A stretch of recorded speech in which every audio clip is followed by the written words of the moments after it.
So karon nga video ato ang tubagon ang pinaabtik nga pangutana number 4 or part 4 unsaon pag online sa NBI clearance. So before ka magsugod na ang mga requirements siya, you made on passport, driver's license, birth certificate, gikan sa PSA, kinahanglan siya original. Okay, 2 valid IDs dapat na. Next, after ana, kung kompleto na ang imong requirements, mag-start na dayon ka og search. So, pwede naman siya i-search ang www.nbi.gov.ph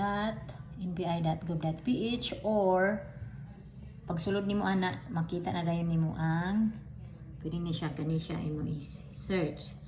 NBI clearance. Okay. Pag open nimo ana, kani ang imong makitaan. Okay, muna itsura sa imong makitaan. Next, imula na siya kung gusto nimo English, ana ang makita. Next, kung gusto nimo Tagalog, kanay makita. Okay, next, kinahanglan nimo siya tusloko ng I agree para makapadayon ka. Then, pag na press na nimo, makita nimo din ha ang ang ilang advisory. So, first time applicants, pwede siya renewal. So, na siya ang mga kinahanglan. Next, close lang na siya para makastart na ka. Close amok man, close na pod.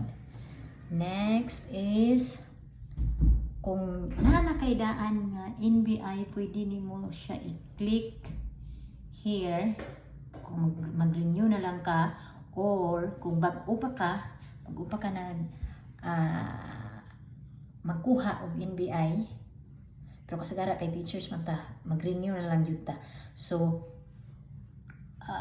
dirita mag-agi register if you have an NBI clearance before issued from 2014 to present, click yes, wala dito sa no. Okay, then you can start. Okay, halimbawa Cordaps.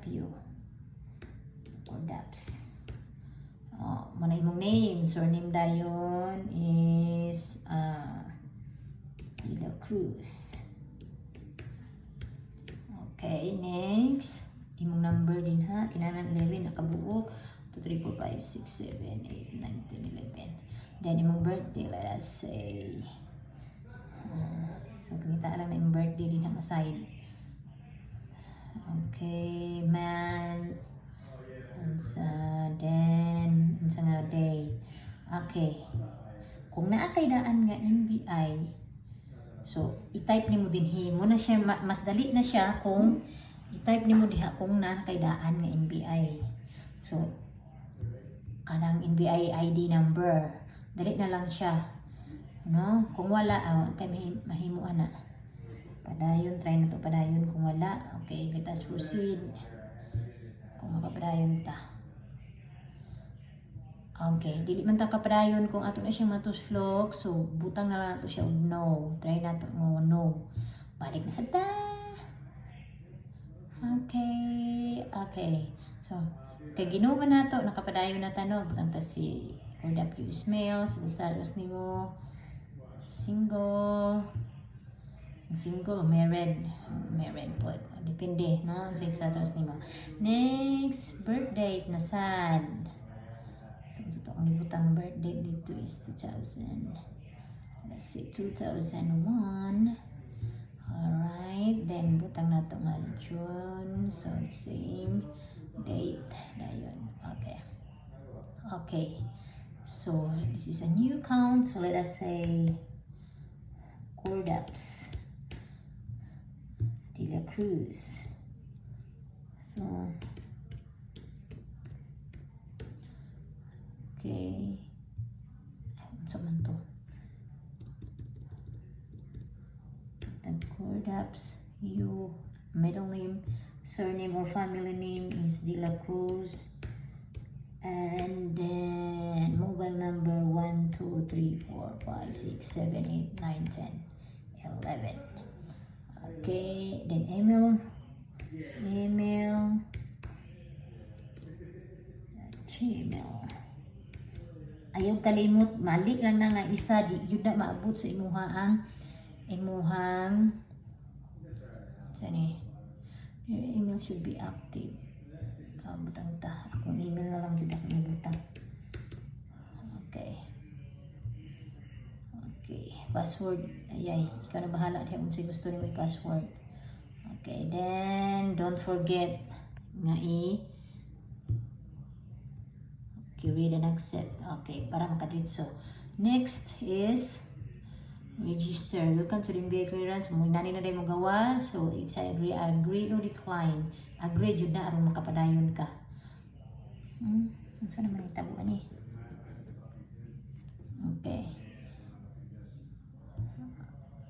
Okay, so, then, pag okay na to siya, padayon na. Pero naapatay problema, napula din siya. Okay, siguro na try na to na po. Sign up. And it appears already been taken. Oh, so dili siya pwede. Kinahanglan bago jud ang imong ikuan. Ibutang ta, sige, let us say this one. Okay. Oh, so mo green na siya pag sakto kung wala pa siya record sa NBI. So mo ano na siya din na green. Okay, don't forget. Kinigid siya, ay gini siya kalimtan yung I'm not a robot. I-check yun na siya before ka mag-sign up. Pag okay na tanan, maka-post through na siya. So, nanadayin sila ay ihatag na one-time password. So, maghulat ka sa imuhang account kung naabay password may gisend.